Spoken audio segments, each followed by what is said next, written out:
седьмой день, который Бог осветил. Это был день размышления, день отдыха, день наполнения силой. А потом первый день после седьмого они начинают трудиться. Соответственно, нашему календарю трудно найти этот день. Потому что наш календарь привязан к Рождеству Христа. И при том еще два календаря наши старшие выдумали. И католики, латины дали нам одно, греки дали другое. И мы запутались. Поэтому скоро кто-то будет праздновать что? Рождество. И порой тоже не может узнать, какой же день. Вот. И наши календари привязаны к Рождеству Христову. Именно относительно жизни Христа наши календари дали нам понимание о седьмом дне, который якобы является воскресенье, или нет? Конечно. Понедельник, вторник, потом и воскресенье. Да, седьмой день. У людей седьмой день это не воскресенье. Седьмой день это какой день? Суббота. Поэтому она называется седьмой день, когда Бог почил, день отдыха, день шаббат. Они называют это суббота. У некоторых другие культуры день, когда Бог почил, это не суббота, и это не воскресенье, а это понедельник. Поэтому мы запутались.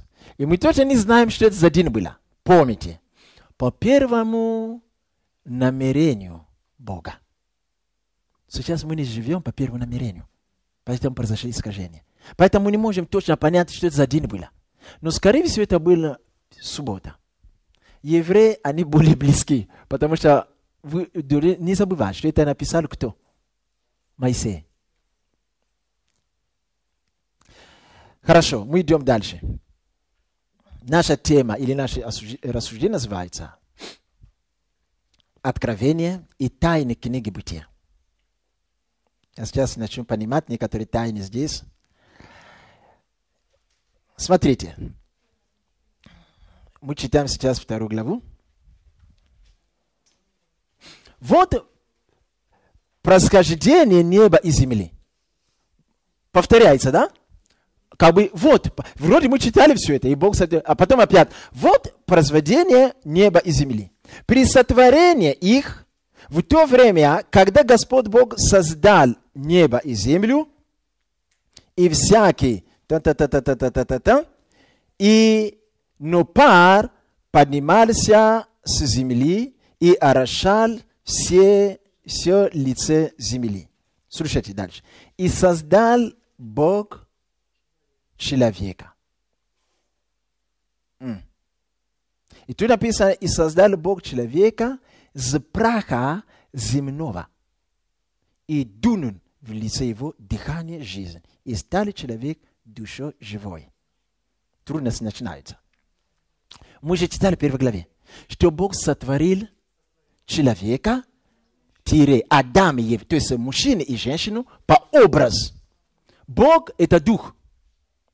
Если он сотворил по образу, как бы через ксерокс, образно говоря, значит то, что мы получили, хотя это не истина, но они тоже духи. Алло? Значит, если они духи, где они были сотворены? В духе. Где?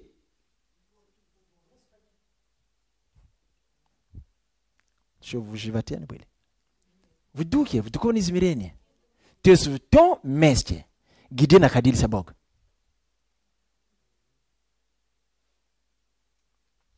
Подождите, мы читали, что вода отделили твердь.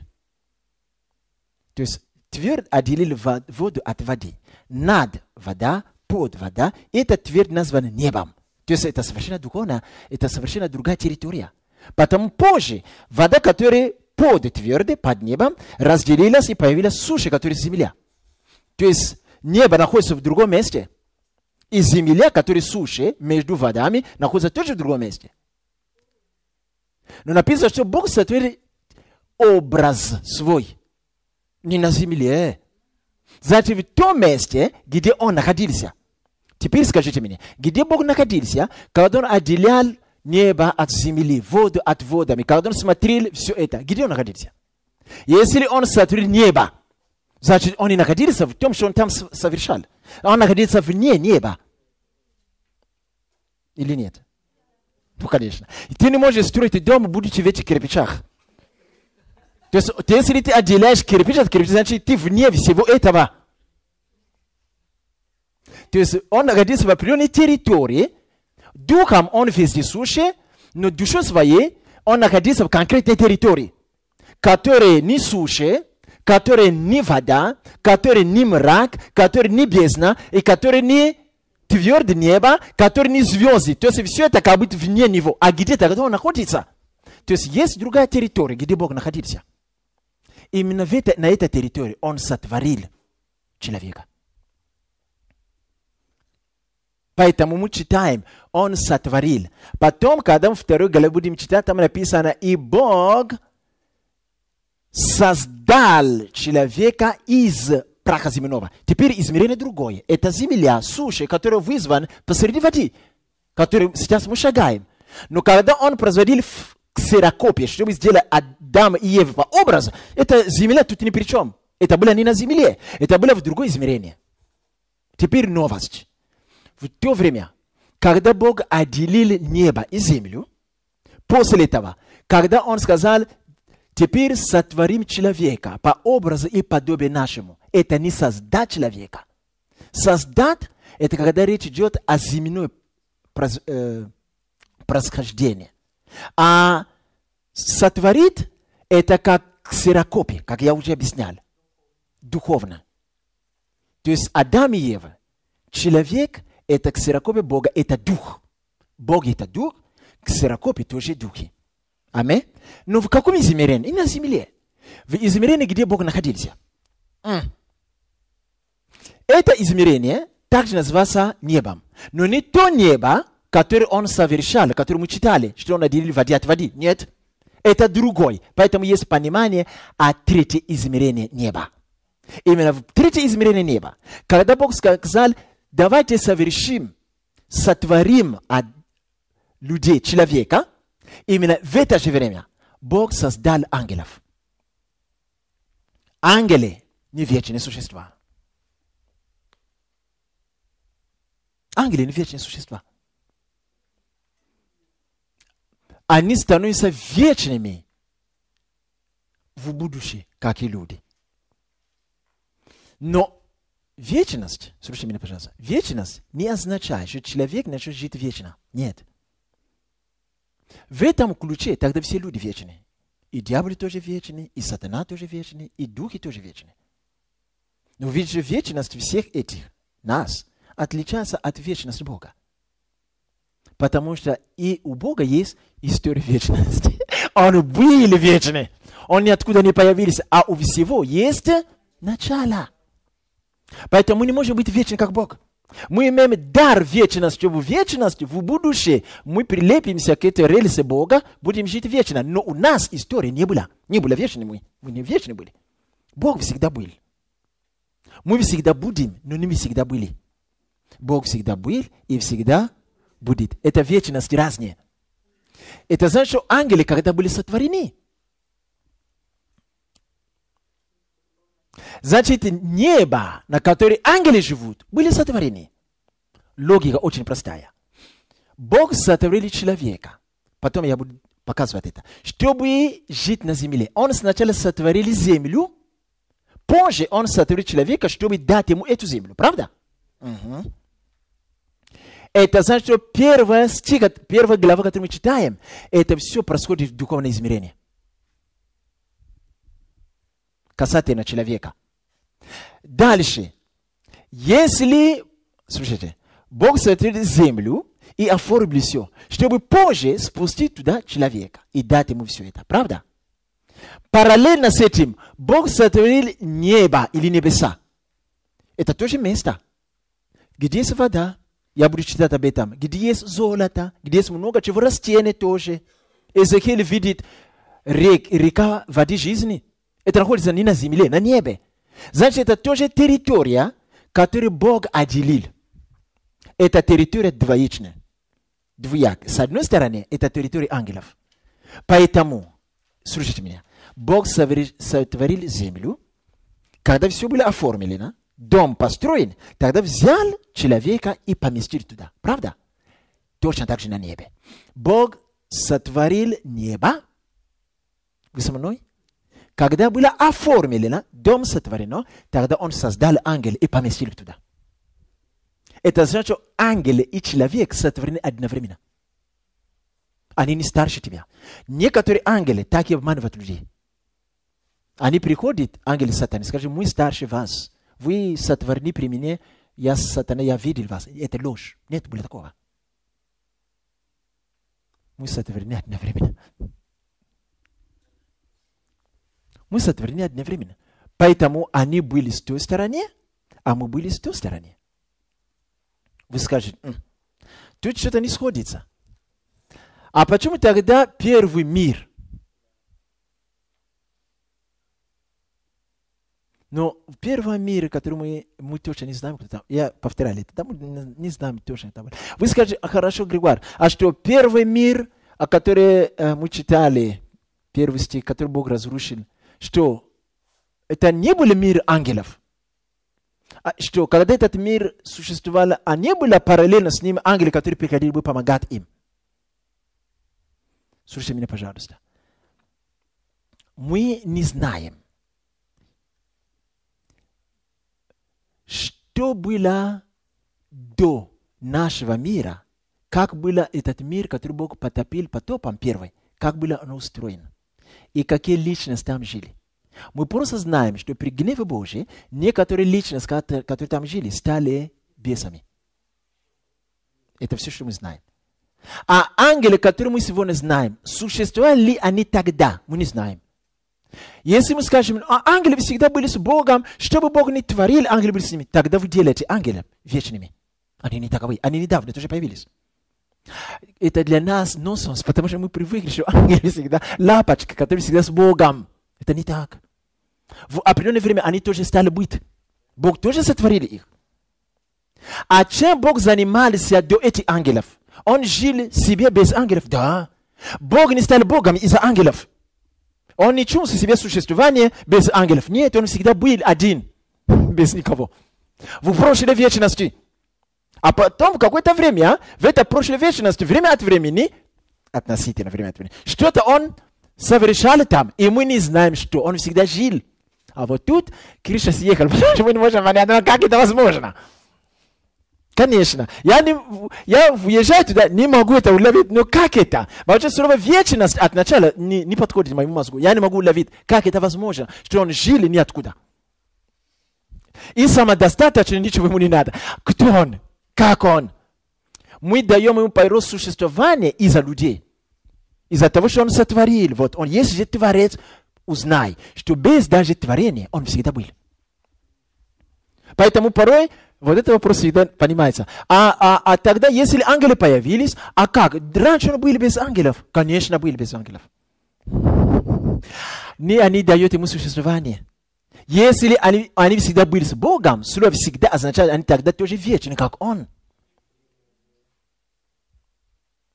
Вы понимаете? Поэтому ангелы до сих пор продолжают познавать Бога. Они недавно с ним. Потому что слово «давно» для нас это 1000 лет. А у Бога слово «давно» означает все прошлой вечности. Поэтому в Исаии он говорит, кто был рядом со мной, чтобы советовать мне, как сотворить мир. Кто был первый, чтобы воздаст мне? Понимаете, это серьезно. Он хочет сказать, что он был всегда один, самодостаточен. Бог никто ему не нужен. Потом, по своему изволению, решил совершать разные миры. Он делал разные миры, разные вселенные, которые мы и не знаем. Потому что прошлая вечность очень долгая. Наш мозг туда не может въехать, как это возможно. То есть означает миллиарды, миллиарды, миллиарды, бесконечно и всегда был. А как это возможно? Я не могу понять. Поэтому ангелы не есть вечное существо, как бы по истории. Они есть вечное существо по будущему. Так и мы. Правда? Хорошо. Вы же устали, я смотрю. Мы только начали. Мы даже 2 главу только начали. Если вы устаете, можете чуть-чуть встать и ходить туда-сюда. Сейчас мы сделаем перерыв. Смотрите. Я только начал вообще. Смотрите. Теперь мы понимаем.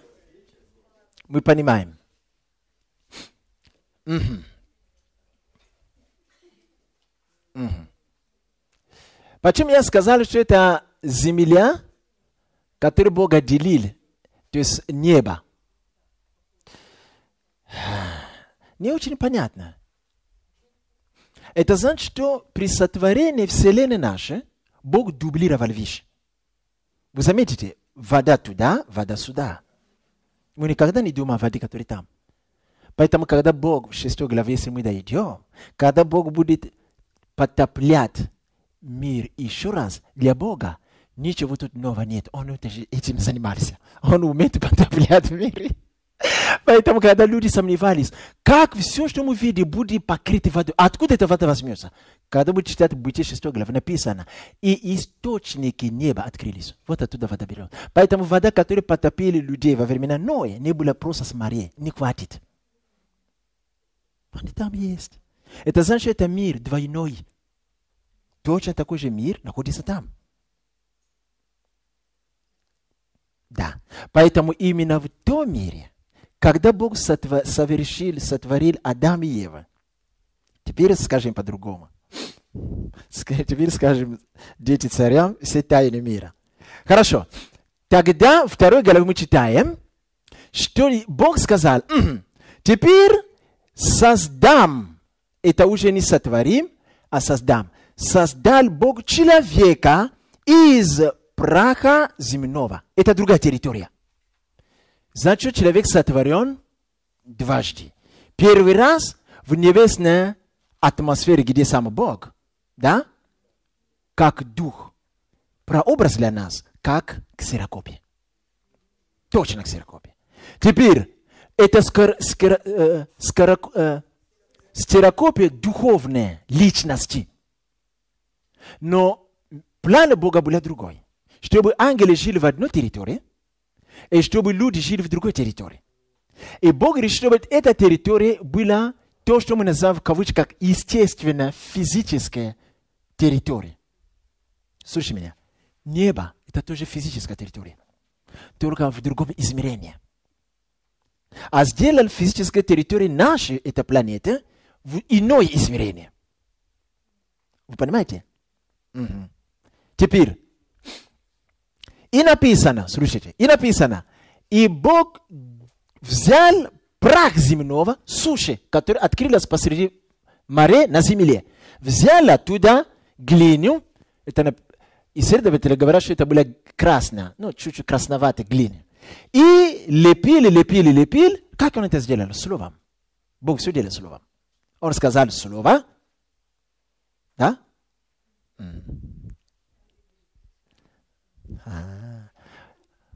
Когда мы вернемся после перерыва, если у вас будут вопросы, можете задать. Только к тому, что мы говорим. Это значит, когда Бог сказал, сотворим человека, Он сказал это вроде один раз, но Он это сделал 2 раза. В разные измерения. Когда Он сказал, сотворим человека по образу нашему, это было ксерокопия, дух от духа. В измерении духа. Но в это же время в мысли Бога было создам человека на земле. Поэтому позже он это не повторяет. Но 2 глава говорится по-другому, как бы от третьего лица. И создал Бог. Видите, он это не сказал. Значит, когда он что-то говорил, он что-то дублировал, которое не было написано. Поэтому позже, это значит между сотворим и реальной перспективой создам с земли прошло время. А где тогда ксерокопия Бога, в кавычках, Адам, находился? В измерении Бога. То есть человек жил сначала на небе, а потом его спустили на землю. Каким образом? Когда Бог словом создал это прах, Теперь вы поняли, что когда первая глава заканчивается, что и Бог отдохнул от дел своих, то есть первые стихи второй главы. На самом деле это образно говорится. Потому что дальше вы читаете, что Он создал из праха. Вроде Он отдыхал. Понимаете? И написано, что Он дунул в лице этой куклы красной глины.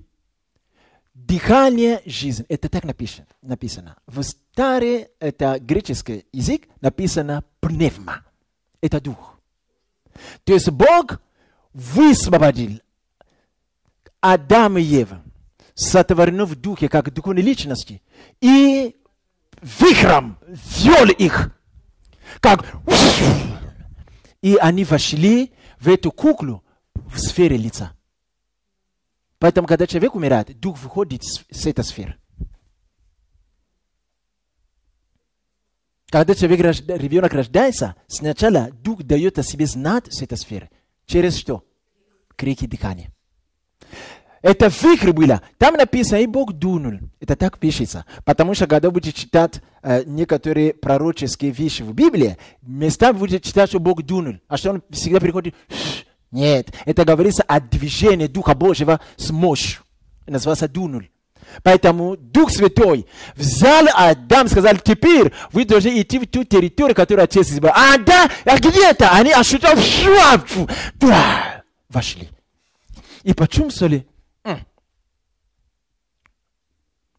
смотрит, вроде похоже. Но мы чувствуем, что мы находимся в другой измерении. И они почувствовали, сердце бьется. Мы это не чувствовали. Что вау, вроде у меня была нога, но по-другому, но это другая нога. Потом чувствую, это другой твердый, это измерение друг. И они ощутили, написано, они стали душой живой. Вот так и происходило. То есть это не так, как вы читаете. Бог взял куклу, вот, и куклу, иначе, нет, все происходило совершенно агрессивно, совершенно по-другому. Это Бог, у него другие механизмы. Хорошо, это только начало. И стал человек душе живой. Мы же читали, что в форме ксерокопии были Адам и Ева. Бог назвал человек. Со мною? Вы? Но когда образовали землю, образно говоря, как с красной глине, вот внешность для такого измерения, он дунул. Написано, человек, какой стих это? 2 глава. 7 стих. И стал человек душой живой. О каком человеке идет речь? Об Адаме и Еве или только об Адаме?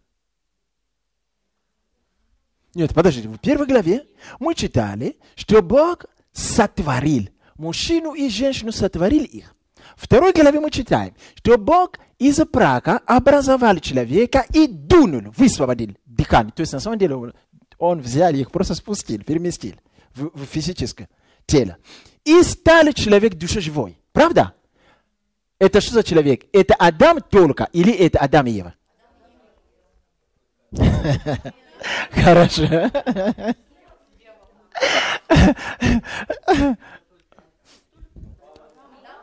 Хорошо. Я не знаю, Библия нам расскажет. Мы идем дальше.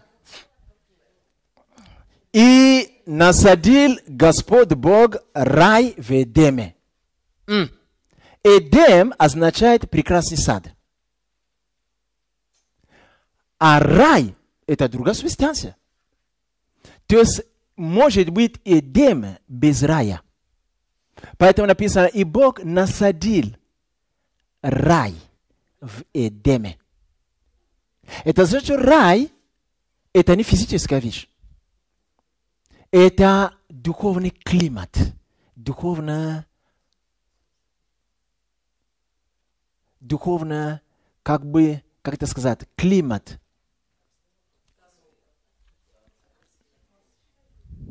Поэтому мы можем собрать все эти слова вместе, они не подходят. Поэтому, когда люди умирают, попадают в раю, они не могут объяснить, что это такое. Они говорят, такая красота, такая тишина, вроде бы такая... Они не могут одним словом. Поэтому мы затрудняемся. Это есть другая атмосфера Божьего неба, где сплошная любовь, сплошной мир, сплошной покой, сплошной... Все как будто бы не физически, но она есть. И Бог спустили это на измерение земли, где? В Эдеме. То есть Эдем, это сад на земное измерение, имели свойства неба. Почему? Очень просто. Потому что человек был сотворен в этой атмосфере. Поэтому дать ему жить теперь в теле на другой территории, он не выживет. Потому что, как ксерокопия, он привык жить в другом месте. Может быть, он там минуты пожил, а может быть, 1000 лет, мы не знаем.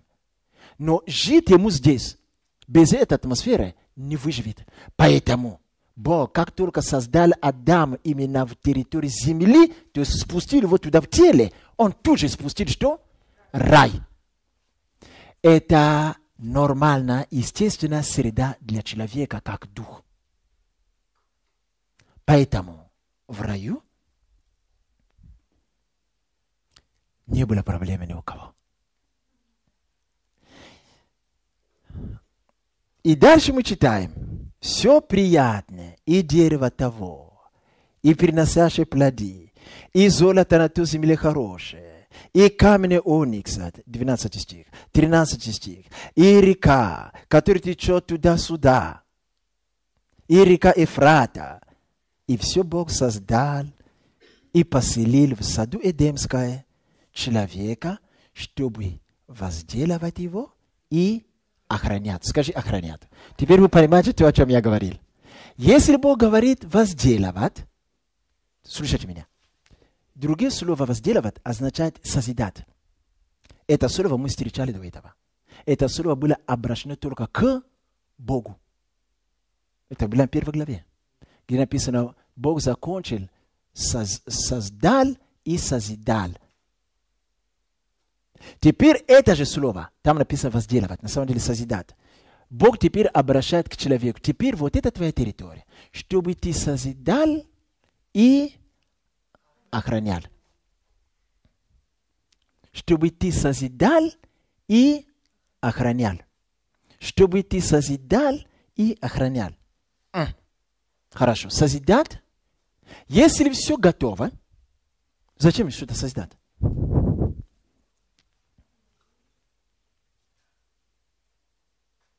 А если нет врагов? Зачем тогда что-то охранять? Понимаете? Это не понятно. Ну, Бог мудрее человека. Он знает, что он говорит. Бог не бросает слова в воздух. Просто так сказал. Нет, у Бога нет такого. Если ничего нет, он молчит. Если он сказал, даже если тебе это непонятно, это имеет место. Он сказал созидать и охранять. Значит, если что-то закончено до конца, зачем это созидать? Это значит, что Бог поместил человека, самая главная цель, чтобы созидать. Если мы сказали, он отдохнул, потому что он закончил, совершил до конца, зачем его фотокопия теперь на земле должен продолжать созидать? Что, он не закончил, что ли? Давайте я помогу вам. Господь Иисус, когда он умер на Голгофе, когда он заплатил за всех, все, что он сделал для человека, закончено. Совершилось, это значит закончено. Работа Иисуса на земле для спасения душ, для исцеления, для освобождения всех людей на Голгофе закончен. Туда ничего не прибавишь, не убавишь. После этого Иисус вознесся, и вместо себя Он поставил что? Кого? Церковь. Для чего? Что, мы опять будем приносить Иисуса в жертву? Нет. Но чтобы то, что Иисус закончил, что мы могли это внедрять на земле. Вот о чем идет речь. То есть Бог закончил, но для земли. Теперь его фотокопия, имея фотокопический престол. Потому что теперь он как бы маленький Бог на земле, у него есть своя территория. Он должен теперь взять то, что Бог сделал. Для человека все, что Бог сделал, становится что? Трамплин к другим вещам. Это значит, что по плану Бога, Бог не хотел и не хочет. Чтобы человек, Адам и Ева, жил всегда в лесу. Это не цель Бога. Поэтому он сказал созидать. Для чего? Для того, чтобы распространять ту атмосферу Бога, которая называется рай, по всему, что лицу земли. Потому что до этого эта атмосфера ограничивалась только чем? Эдемом. Конечно. Конечно. Конечно. Для того же Царство Божие, которое представитель является Адам и Евой, как маленький Бог от главного Бога, чтобы они распространяли Царство Божие, рай Бога до края земли. Бог не взял Царство Божие или рай и погрузил всю землю в этом. Нет.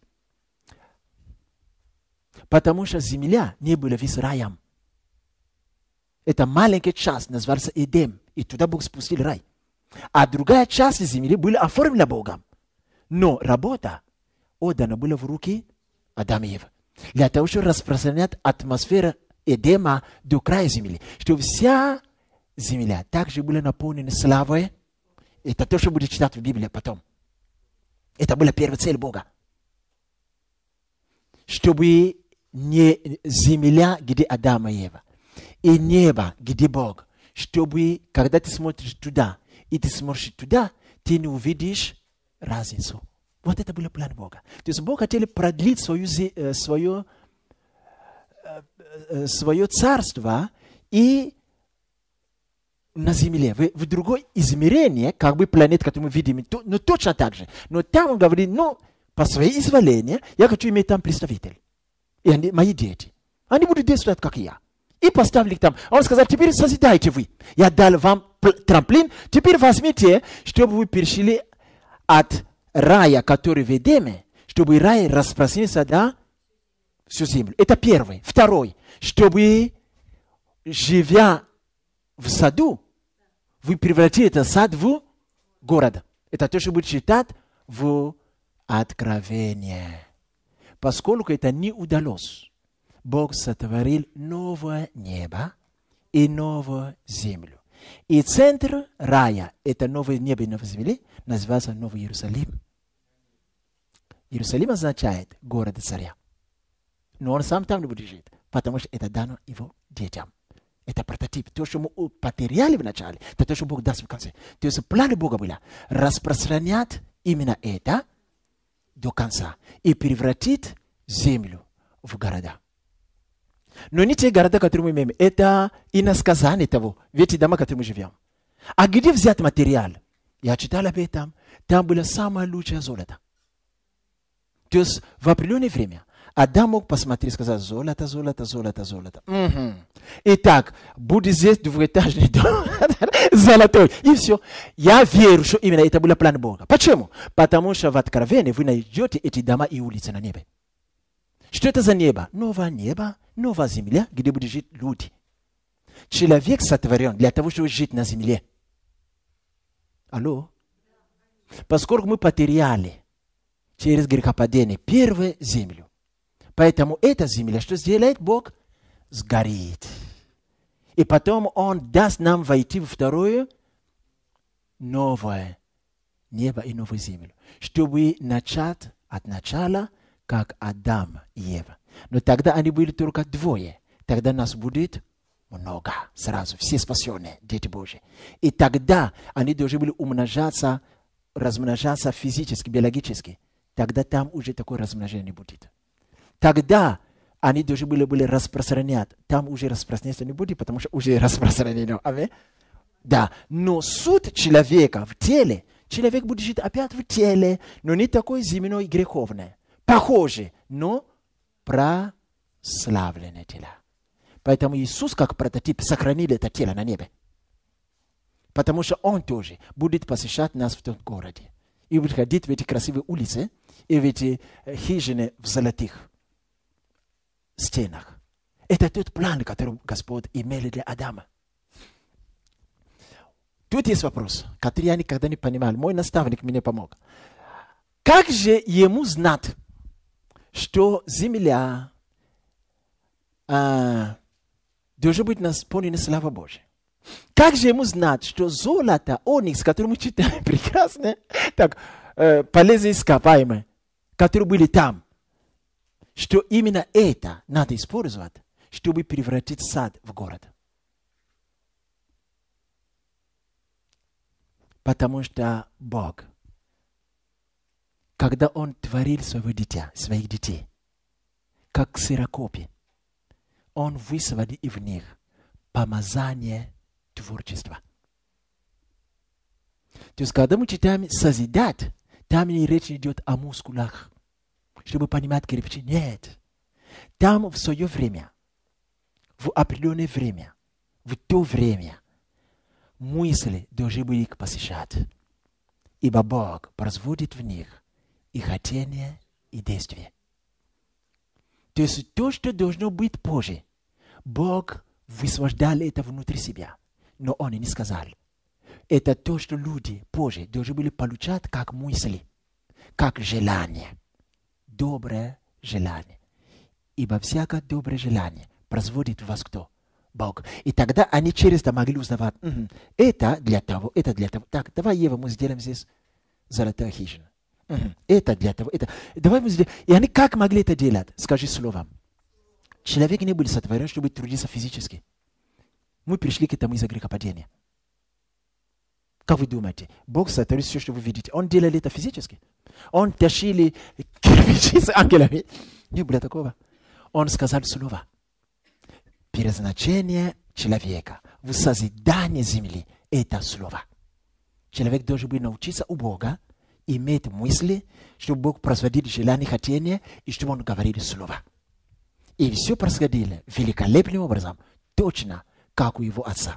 Потому что Адам и Ева – это не просто люди от людей, это люди от Бога. В Библии написано, когда идет родословие Иисуса, который возвращает нас к Адаму. И написано Адам – сын Божий. Вот то первое, что Бог хотел сделать из людей. Видите, как великолепные планы Божьи. Это удивительно. Это бытие. Все оттуда. Это великолепные планы Божьи. Не убавишь, не прибавишь. Все точно. Хорошо. Давайте пойдемте дальше. Где мы находимся?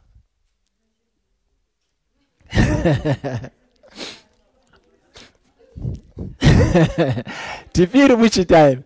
Так, когда вы устанете, скажите, сколько времени? 15-20. Хорошо.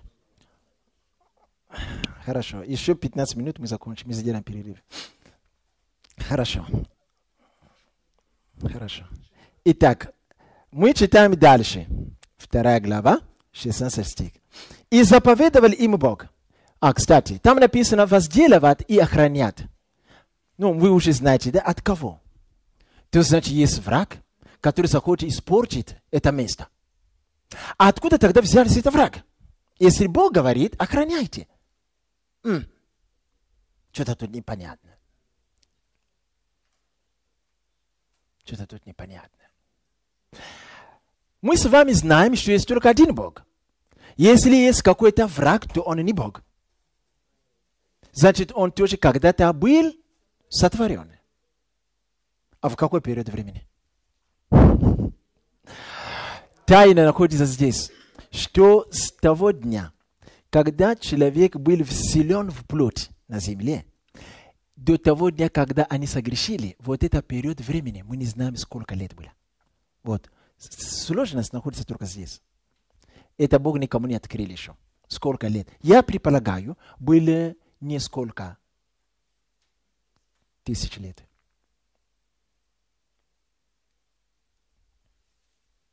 Я предполагаю, было несколько тысяч лет. А может больше, не знаю. Потому что я только что сказали, брат Володя, который возреагировал, что люди и ангелы были сотворены примерно одновременно. Вот это то, что меня как-то голова кругом. Я-то думал, что они всегда старше. Это так, чтобы нас пугать. Мы не такие мелкие. Одновременно. Но теперь Бог сказал, вы пошли туда, охраняйте. Что в этом период времени уже что-то произошло? Да. Вот это период времени играет большую роль. Мы точно не можем знать, сколько лет или сколько миллионов лет там прошло, когда Адам и Ева жили до грехопадения на земле. Именно в это время много чего произошло там. Именно в это время. Есть некоторые другое учение, говорит по-другому, что ангелы были сотворены раньше нас. То есть вы не думаете, что это учение не читали, я знаю об этом. Но то, что я говорю сегодня, это то, к чему Бог подводит церковь в последние дни, чтобы видеть вещи точно, как они есть. Я, конечно, не претендую на то, что это истина последней инстанции. Мы можем тоже ошибаться, потому что мы человеки. Но на сегодня вот это понимание бытия как бы более не менее оправдывает себя различными аргументами, которые мы видим даже в Откровении и в других пророках. Есть другая теория, что, такое понимание, что люди были сотворены позже, и когда Бог сказал, да сотворим, Он имел в виду и ангелов, да, что мы как одна команда с ангелами, ты что? Тогда Бог почему будет говорить, что кто был рядом, когда я творил мир? Кто были первые, чтобы подсказать мне? Это значит, что никого не было. Понимаете, это все намного проще. Это вот нет, там ангелы участвовали по образу нашему, значит, образ ангельский. Нет. Ангелы не знали, к чему Адам и Ева. Потому что все это происходило одновременно. И Бог не советовался ни с кем. Все творение. Когда Он закончил все, тогда на земле узнали, что есть то, на небе узнали, что есть то. Итак, когда была работа, создание места, где ангелы живут. Братья и сестры, небо имеет часть, где живут ангелы. Это как вселенная нескончаемая для человека, но для Бога, конечно, без ограничений. Ангелы не сгруппированы перед маленьким престолом, золотым престолом Бога. Престол Бога обширный, это как целая страна. И ангелы живут в разных местах. Есть ангелы, которые говорят, что я тот, который стоит перед Богом. Кто это говорит? Гавриэль. Это архангел, который приближен к нему. Архангелы вообще-то их 7. Есть ангелы, которые далеко находятся. Чем-то другим занимаются. Есть херафимы, которые как оркестр где-то прославляют. А есть время от времени, которые перелетают вокруг Бога и отходят. То есть небо это не такой маленький хижина или маленький город, как Ростов. Небо это целая вселенная. Когда души человека попадают туда, они могут уловить, где начало, где конца. Слишком обширно. Но Бог, будучи Богом, Он знает, что это ограниченное место. Это масштаб. И там все живут в разных местах. Мы читаем, вот, престоле Божий, там ангелы. Нет, мы читаем о тех, которые приближены. 24 старцев, но там есть много старцев. Один из старцев, который мы знаем, это Адам. Второй старец, который мы знаем, это Ной. Третий старец, который мы знаем, это Авраам. Это Энох. Они находятся на небе теперь как старцы. Но они отличаются от 24 старцев. Так что на небе много старцев. Их много. Они живут в различных местах. Потому что небо это очень обширно. Но где бы, как бы точка ты не находился, все выглядит, как будто Бог рядом. Потому что он там, как раз он там. И бывает везде суши. То есть, где бы ты не были далеко, все кажется, что от него не убежишь. Как будто он очень рядом. Вот такое могущество Бога. Но на самом деле это обширные континенты. Все эти континенты на земле вместе взяты, это мало перед тем, что есть небо, где живет Бог. Именно там. Было отделение, где был некоторые многочисленные ангелы разного функциональности и разных задач. И Бог дал им один лидер. Как вы звали? Люцифер. Он не архангел, он один из херувимов. Херувимы разные.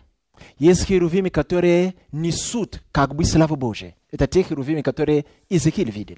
Есть другие херувимы, которые как лидер в саду Божьем что-то делают. Есть третьи херувимы, которые как бы соединяются с херувимами или с другими ангелами для поклонения. Именно вот здесь и тот херувим, это не архангел, тот херувим, который тогда назывался Люцифер, имели функциональности поклонения. Но на самом деле он не был поклонником, потому что поклонники на небе это серафимы. Но он был как бы, в его команде были и те, и другие. Но он, вы меня слышите? Но он имел другие функции. Там написано, что он был херувим осеняющий. То есть его функции были не очень понятны. И поэтому эта функция как бы отличали его от других херувимов. В то время как будто он несет славу Божию, а в то же время как будто он курирует поклонение, и в то же время как бы он ведет других ангелов, дает им распоряжение. Он был один из центральных фигур, но он был меньше и ниже архангелов. Он не был архангелом. Но у него функция была такой обширная. И из-за этой функции Бог сделал его очень красивым. Потому что внешность ангелов часто отражала, насколько, какую функцию они совершают. Понимаете, да? Поэтому, если ангелы с крыльями, мы должны понимать, у них одни функции. Если ангелы без крылья, у них другая функция. Если ангелы входят, такой глаза как горят, как бы огненные, они другие, они воинствующие. Если входят ангелы как бы, фейс как человек, те, которые приходили к Аврааму, они не горели огнем, теперь не упадет. Они ходили как обычные ребята. Вот эти функции другая, понимаете? Поэтому у него из-за функции он был очень красивый. В Библии написано. Бог сделал его очень красивым. Это красота и соблазнливость. Потому что другие ангелы смотрели его и говорили, вау, какой ты. И он был с такой одеждой, которая пронизана драгоценными камнями. Золото, оникс. То есть когда он крутился, там блеск. Да. Это из-за функции, которую он имел. То есть блеск проявлялся в поклонении. Другой образ блеска проявлялся в том и в другом. Вот это был Люцифер. Вы меня понимаете, да? И когда он согрешил на небе, из-за гордости, из-за сосредоточия мысли о том, если у меня есть команда, которая меня обожает, я же могу тоже возвыситься и быть над звездами, то есть быть выше всех ангелов. Он не знал, что там есть Михаил. Он знал, но он не понимал, потому что ангелы не действуют одновременно. Иногда некоторые ангелы веками сидят там, а потом время их приходит, Господь говорит так, иди, сделай то. Поэтому пока все было тихо, Люцифер не понимал, что там есть один из них, который рядом с Богом, Михаил, воинствующий, потому что время войны еще не настало. Поэтому он не понял. Он сказал, да, я могу быть выше их, потому что у меня... Он не знает, что то, что он блистал там, это его время. И он подумал, что все меня обожают, но что-то такое, эти мелкие архангелы тоже соблазняют, я буду выше всех звезд. Это написано в Библии, значит, выше всех ангелов. Дабы все повернули лицо ко мне, а этого мы свергнем отсюда. Господь посмотрел, говорит, о чем ты там замышляешь? Это не были слова, это были мысли, которые утвердились в нем. Господь сказал, хватит, уйди отсюда. Вы не понимаете, да? Хорошо. И он был сдвинут оттуда. Но заранее Бог сказал, Адам и Ева созидат и охранят. А кого охранят? От дьявола. Как Люцифер, который станет дьяволом вместо своей команды. Поэтому все, что дает Бог, вы должны знать, всегда есть атаки и враги. Каждое что-то, которое приходит от Бога, всегда тащит за собой определенные атаки и определенный враг. Не может быть созидание без защиты. Поэтому Бог не только созидает свою церковь и защищает. Поэтому, когда любое служение, которое Бог дает тебе, ты должен знать, что бы ты ни делал, есть другая сторона защиты. Если ты кому-то делаешь что-то в служении своем ради Господа или от Господа, после этого промаливать их в форме защиты. Всегда есть атаки. Поэтому много чего мы могли делать в служении, мы видели мало плодов. Потому что мы не обращаем внимания на то, что сказал Бог. Созидай и защищай. Теперь мы читаем. Я вернусь к этому позже, скоро. Там написано, понимаете, я уже вам говорю, что мы даже день не хватит. Мы даже не дойдем до 3 главы. Потому что я говорю вообще бегло, поверьте мне. Я бы хотел сказать медленно, чтобы вы очень понимали, но я спешу. Некоторые вещи я просто перепрыгиваю, чтобы не растягивать время. Хорошо, смотрите. Ага. И Бог сказал Адаму и Еве. Тут есть некоторые вопросы, которые мы оставляли, мы вернемся к этому попозже. От всякого дерева, которое в саду, ты можешь есть. Но дерево, которое посреди рая, от добра и зла не вкушай. Вы знаете, да? Хорошо. Бог сказал, когда ты вкусишь это, что с вами будет? Кому, когда он говорил, кто физически там присутствовал? Адам или Адам и Ева? Только Адам. Но мы же сказали, что Бог сделал ксерокопии двоих. Почему там только Адам? Потому что когда он высводил их на землю, они были одно. В одном теле. Внешний фейс был Адам. Но внутри него находился и Ева. И прошло время, Бог привел к Адаму животные. Вы так представляете, что пришли там лев, слон, это змея и кто-то еще. И Бог назвал. Нет, это было труд. Знаете, сколько видов животных на земле существует? И выдумывать название или имена каждое по-человечески это невозможно. Это не может занять один день. Конечно. Даже если в духе ты будешь говорить, Тито, тебя зовут Тито, не хватит твой дух. Один день мало. Это значит, это долго происходило. А откуда у него были фантазии, чтобы назвать всех? Бог давал ему мысли. Когда Бог ведет, тебе не надо ничего делать. Тебе надо просто быть сосредоточен на Бога. Ты сам смотри, тебя нарекут лев. Бог сказал, да будет так. А ты змея, да будет так. А ты попугай, да будет так. И так по всему лицу земли. Нету на земле животных, которые появились позже. Нету рыбы, которые появились позже. Кроме тех, которые люди начали делать искусственным образом. А все природные появились тогда. Именно тогда Адам дали название всему. Вау! Сколько это лет было, я даже не понял. Тогда было долго. Мастерство начало там проявляться и творчество. И написано, Бог приходил вечерами и общался с ним. Когда он давали название имена, потом он как-то смотрел, и написано, ему стало грустно. Слушайте меня, пожалуйста. В присутствии Божьем, в раю, не имеет места ни слезы, ни болезни. Нету такого. Но есть только одна вещь, которая имеет там место. Это грусть. Вот она здесь. Он находится в раю Божьем.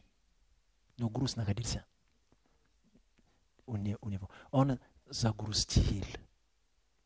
Так и Иисус, находясь в небе, может загрустить. Вы видели людей, которые видели видение и видели Иисуса плачущим.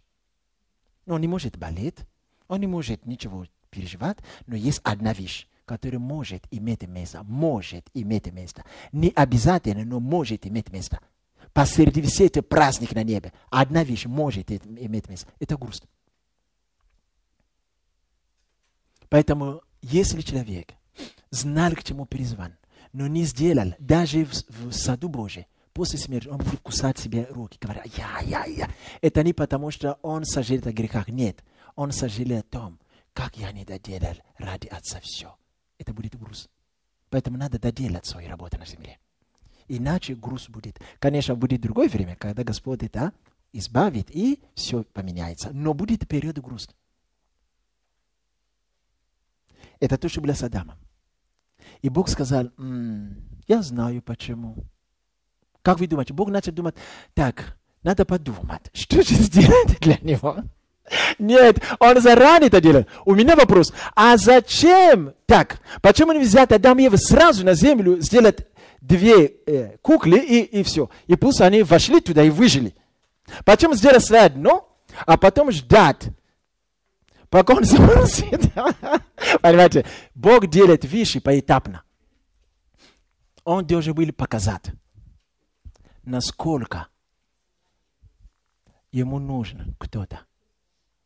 Каждый раз, когда человек считает, что он самодостаточен, Бог поработает, чтобы показать тебе, что без других людей ты ноль. У Бога есть дух команды. Бог не любит герой-одиночек. Нет. Бог любит всегда, чтобы люди были семьями, в команде, в церкви, сплоченные. Это дух Бога. Когда происходит разделение, всегда знайте, там не Бог. Поэтому разводы – это не мысль Бога. Женитьбы – всегда мысль Бога. Потому что женитьбы – это соединение. Бог за соединение. Бог всегда за соединение. Но иногда он допускает разделение, когда его дело портят. Если Бог начинает видеть, что тут единство становится против воли Божьей, что они соглашаются для того, чтобы не делать мое дело, а начинают притворять свои желания, Бог разрушает. Поэтому Иисус сказал, я пришел, и отныне двое будет против трое. Я произведу разделение. Вы читали это? Да, в книге Матфея, там написано. Отныне, вы думаете, я принес мир, говорит Иисус? Я принес меч. Разделение в дома. Господи, но ты же всегда за соединение. Потому что иногда требуется разделение где-то. Хорошо, смотрите. Так что Бог, еще раз тут мы можем сказать, что Бог показал, допустил это, чтобы Адам понял, что как бы он не был, чувствовал себя комфортно, но без Евы он не будет чувствовать себя достаточно комфортно. Чтобы мужчина ценил жену. Чтобы мужчины ценили жены, женщины. Бог это сделал специально. Потому что Бог видит, что у мужчины есть в некоторых вещах преимущество. И он будет думать, что он самый один и мне кто-то не нужен. Нет, Бог специально это удержал. И после того, как Адам понял, сказал, хорошо, теперь мы поработаем. Видите, значит, Бог не отдыхал, как вы думаете, он продолжает работать. Жизнь не отдыхает. И что написано? И навел Господь Бог крепкий сон на человека. Что это за сон такой? Это как наркоз. Это как анестезия. Такое полностью или местное, да? Что резали его, он не чувствовал. Братья и сестры, это иносказательно. Мне кто-то сказал, если почитаете ребра мужчины, там одно не хватает. Разве это так? Врачи, вы здесь? Это так? Нет, конечно. Я однажды взял, жену взяли и начали. Как было, как и есть. Я говорю, как это? Поверьте мне, я веровал в этом. Пока мне не доказали, что это не так, это вообще ты еще ребенок, не понимаешь ничего. Это образно. Да? То есть ребра, это образно говорится. Это говорится о близости. Ребра, так же, как и утробы. Это говорится о том, что находится в недре человека, в Боге, внутри. То есть то, что само близко к тебе. Это образ такой. Это жена. И поэтому написано, что он навел на него крепкий сон. Это сон не физический. Это духовный сон. А что за духовный сон такой? Это не реальный сон, который вы думаете. То есть это такое состояние, слушайте меня, где Бог извлек из него не только... Теперь вы понимаете. Это означает, слушайте меня, пожалуйста, это означает, что два духа не жили вместе.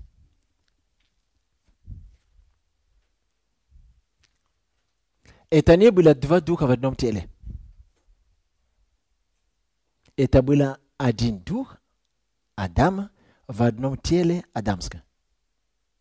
И когда написано, что он навел его в сон, это образно говорится.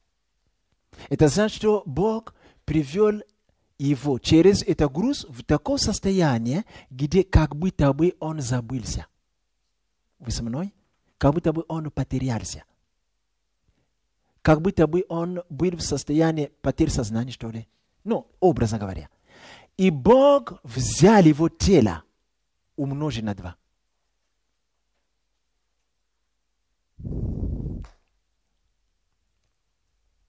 Поэтому написано, вытащили из ребра его Адам.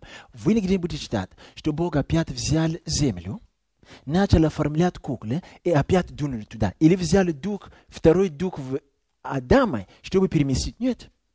Это значит, что эта операция была физически. Это значит, что он взял это тело, он ввел его в какое-то состояние ума, которое непонятное, которое как сон. И он сделал его двойным. Как будто что-то оторвалось от него, уже готово. Не надо было взять глину, опять. Нет, уже глина есть, и как женщина, когда рождает ребенка. Где это тело ребенка берет? От кого? Конечно, это твое тело становится его телом. Он вытаскивает все соки. И все. И он рождается красивым телом. Это твое тело там находится. Это оформлено с тебя. Если взять этот эмбрион вне твоего тела, это ребенок не будет. Там может быть даже много духов. Он не состоится никогда как человек. Откуда он одевает тело? Бог берет землю и лепит и переносит в твоей утробе? Нет. Он высасывает все соки с тебя, чтобы твое тело стало его телом. Поэтому женщины, они рождают свои тела. А внутри этого тела есть муж. Это семья. А женщина берет семья и как там, облагают, да? Своим телом. Но они это не делают сами. Ребенок, механизм Бога, точно такой же механизм. Этот эмбрион, это такой сильный, что женщина ищет, что есть огурцы соленые, падает в обморок. Этот эмбрион маленький по размеру, замучит эту женщину. Она и соль грызет, и она не может, а это эмбрион, оно высасывает твое тело, чтобы обложить себе твоим телом, и потом выходит с этим же телом. Вот то, что было с Адамом. Бог ввел его в это состояние и вытащил из него то же тело, как бы умножили это на 2, вытащили другой час, такой же комплектации, как похожий. Я сейчас это докажу. И тот дух в начале, первое бытие, первой главе, где написано, что Бог сотворил, то есть в ксерокопии Адам и Ева, Адам и Ева ждал свое тело. Как только его вытащили, это тело сделали двойным, Адам и Ева вошел в второе тело. Она вошла в второе тело. И все. Потому что тело и дух это разные. Чтобы дух начал жить на земле, нужно тело. Поэтому бесы ищут тело, чтобы притворить свои замыслы. На земле главное иметь тело. Когда у личности нет тела, он будет мучиться, чтобы искать тело. А если время пришло для этого тела вернуться в прах, тогда дух покидает эту землю. Поэтому, когда человек умирает, душа его куда-то идет. Он не хочет этого. Все, которые возвращаются к клинической смерти, они говорят, вдруг, как туннель, меня тянет, я не могу оставаться здесь. Не будешь. Как ни крути, не будешь. Потому что это территория для тех, у кого есть тело. Поэтому бесы мучатся вне тела. Поэтому они тело называют домом. Видите? В доме моем. Как бомж без дома. Мучается на улице, то побьют, то с дождь, говорит, нет, мне нужно тело. И ищут, куда мне вселиться. Поэтому Адам и Ева, как духи, сотворены. Позже Адам одет в теле, но Ева нету. А потом, когда сделали это дубликацию, тогда Ева тоже имела тело. Теперь смотрите. И привез этого к человеку, к Адаму. И сказал человек: о, вот это кость от костей моих, это плоть от плоти моей, и она будет называться женой, ибо взята от мужа. Кто это сказал? Адам. Это не Бог это сказал. Это высказывание Адама. Но теперь вы понимаете, какой мозг и какой интеллект был у Адама тогда. Он сказал точно. Когда Адам говорит, как бы сам Бог говорит, почти что такой же интеллект. Почти что такое же понимание. Поэтому эта фраза Иисус будет цитировать в Новом Завете, как будто сказал Бог. Разве вы не читали от начала, что было? Что и оставит. Кто это сказал? Адам. Но будет грехопадение, он действовал как Бог на земле. То, что он скажет, то и будет в истории. Поэтому Иисус пришлось повторять слова Адама, как будто сам Бог это сказал. Конечно. Это его территория. Адам здесь хозяин в то время. Когда скажет Адам, Бог скажет: молодой человек, ты так сказал, Господи, так, это твоя территория, ты разбирайся. Поэтому во всем Бог поддерживал кого? Это то, что Бог хочет сделать с церковью, что во всем Иисус поддерживал церковь. Чтобы они фантазировали, думать на благо людей, Иисус сказал: а вы так решили? Хорошо. Поэтому написано, что вы свяжете на земле. Где будет связан? Не наоборот. Потому что земные дела решают люди. Если церковь согласится вместе на добра делать, как бы они ни думали, Бог не скажет: а что вы не ждали, чтобы я вам сказал? Нет, он тут же подключается. Но мы что делаем? Мы ждем, чтобы Бог начал что-то делать, чтобы мы подключились. Поэтому мы сидим, и ничего не происходит. А Бог ждет нас. Потому что мы должны на земле что-то делать, чтобы Он подключился. Вы понимаете, да? Поэтому теперь Адам и Ева живут, и Адам говорит: точно, плоть от плоти моей. Вы заметили, что Адам не сказали: это душа от моей души? Вы заметили, что Адам не сказал: это дух от моего духа? Что он сказал? Он заговорил о теле. Он сказал: точно, как мое тело. Другими словами. Это значит, что Господь умножил его тело на 2. И потом дух Евы вошел в это. Хорошо. Немножко по-другому, да, это правда. Хорошо, давайте пойдемте дальше. И они были наги, теперь трудно начнется. Они были оба наги, то есть голыми, Адам и жена его, и не стыдились. Почему? Слушайте, потому что чувство, которое называется стыд, не существовало. Подождите, есть два понимания, когда чего-то мы не испытываем. Первое, мы имеем к этому доступ. Или это чувство имеет доступ к нам, но мы держимся, чтобы мы не попали в это чувство. Правда? А есть другое, когда эта сфера или чувство не существует. Правда, да? Поэтому в данном случае стыд, чувство стыда не было у них. Не потому, что они воздерживались от этого или могли избегать, делать усилия, чтобы не стыдиться. Нет, не существовали в этом раю. Не было. И что дальше происходит? Давайте посмотрим. Мы приходим на 3 главу. Наконец-то.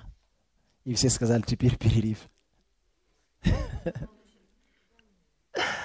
Хорошо, давайте сейчас чуть-чуть сделаем маленький перерыв.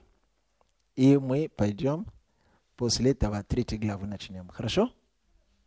Аминь. Итак, маленький перерыв на 10 минут.